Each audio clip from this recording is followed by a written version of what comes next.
boy, CNN had a meltdown with this one lady, some surrogate trying to defend her at all costs. Take a listen. Called off 1/3 of this campaign, and members of the news media have let her.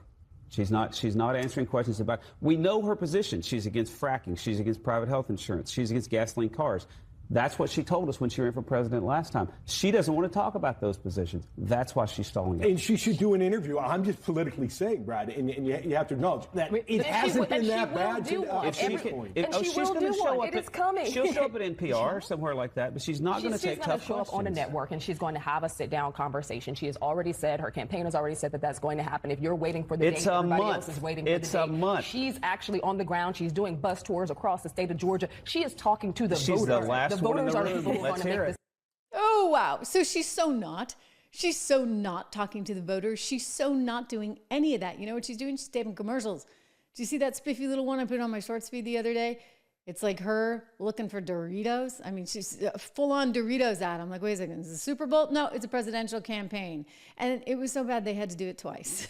So she's busy shooting these little social media GIFs and stuff like that so that they can try and get the word out to a younger population that really doesn't like Kamala Harris very much. So they got a lot of work to do, because I just say this once again. As we started this show, the polls are lousy. Normally you would get a bump after something like the DNC convention. But hey, Beyonce didn't show up. Maybe that's why.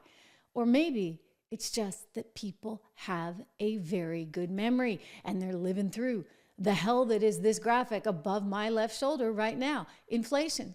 Inflation is out of control and it's continuing to grow. It's one of the reasons why I insisted when I started 76 Research, I said to Rob, my colleague there at 76, I said, we need to have, I'm going to put the URL up so you can see it, guys.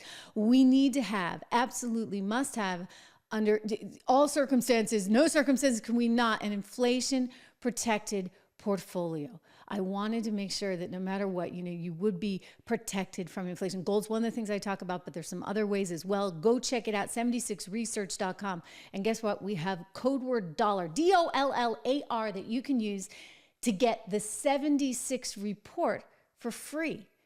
Big article in today's 76 report that Rob and I put out this morning, all about what RFK Jr. means for markets, means for the economy, means for inflation, and means for the middle class, which then transfers back to consumer spending, makes up nearly 2/3 of consumer spending, GDP rather. So what all of that means really for markets, etc. So a very lengthy, really thoughtful piece that I would encourage you guys to get. And you can do it for just $1. Use code word dollar. I'm putting it in the show notes. Go to 76research.com or 76report.com for your opportunity to get all of that today.